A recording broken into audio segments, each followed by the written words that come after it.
If I were Harris's campaign manager, I would have made her answer that question. What do you do different than Biden? 20 times a day. I would have had the travel aide who sat in the back seat with her, sat on the airplane with her. Just keep asking her. Keep practicing that answer. For whatever reason, they didn't do that. But you got to create your own moment. Hello, America, and welcome back to the Daily Riff Show, where we riff on guitars, news, politics, and occasionally the collective liberal meltdown that keeps us all entertained. I'm your host, John, and let me start off by saying Happy Thanksgiving. Here's the question of the day. What are you thankful for?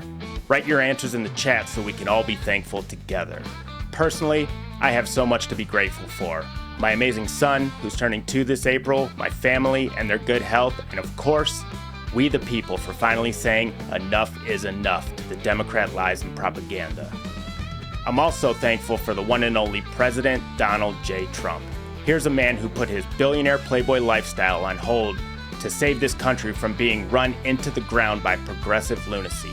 Let's not forget, after being persecuted, prosecuted, and nearly assassinated twice, he still stood strong, kept his promises, and delivered victory to the America First revolution. Without him, I don't think we'd have a country left to save.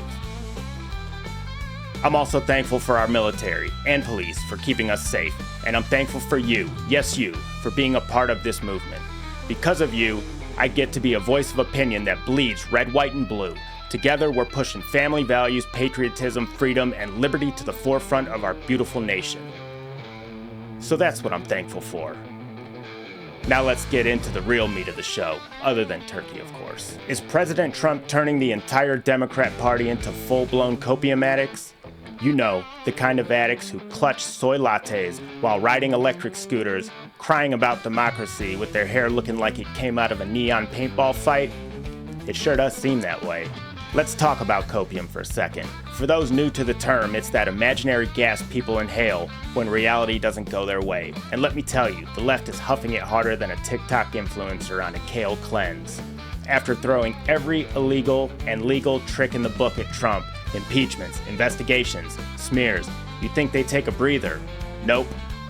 But that's okay, because Trump is back, stronger than ever, expanding his base of no-nonsense, American-loving patriots. And liberals, well, they're still clutching pearls. They won't leave the house without their emotional support dog, and in Kamala's case during the election, Tampon Tim Walz. Now conservatives?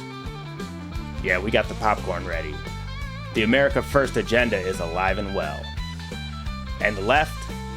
Well, they're continuing to spiral faster than Joy Reid fumbling through a fact check. Here's the reality. Trump's resurgence has utterly broken the left. He doesn't just live rent-free in their heads, he's hosting rallies there, complete with red hats and banners. Despite 4 years of relentless media attacks, a kangaroo court impeachment, and a record-breaking level of Trump derangement syndrome, the man steamrolled their political machine. States they thought were locked blue, gone. Swing voters swung right. And the liberal elites, they're torn between crying into their kale salads or tweeting another doom and gloom piece about democracy dying. Spoiler alert, democracy's fine, Karen, but your party isn't. Let's talk about coping mechanisms, Twitter rants, TikTok tears, hashtags like, please make it stop.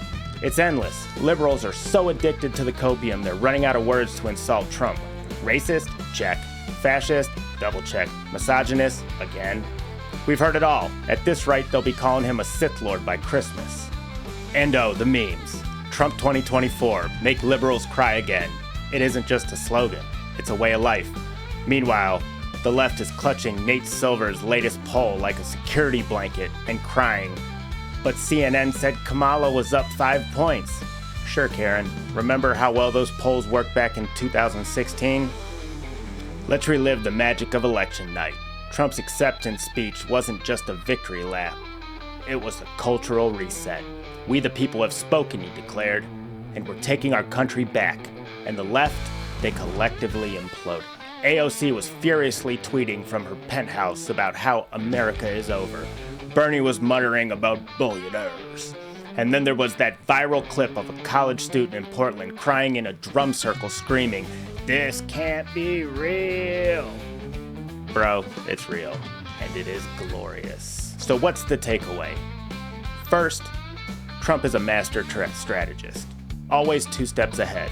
Second, liberals are running out of ways to cope. And third, as long as they stay in their echo chambers, they'll keep losing touch with the majority of Americans who just want common sense policies and America First agenda. The left's outrage proves one thing: they know they've lost. Trump isn't just winning elections, he's winning the culture war. And as long as he's leading the charge, we're along for the ride. Now it's your turn. Are the liberals really this addicted to copium, or am I being too generous? Drop your thoughts in the comments, and while you're at it, check out last week's episode on how Jack Smith took yet another L while Trump racks up another W. Take a moment to really realize what is going on. It will make you want to do the Trump dance as well.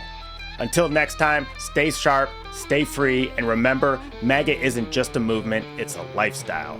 See you next time on the Daily Riff Show. My name's John, and God bless.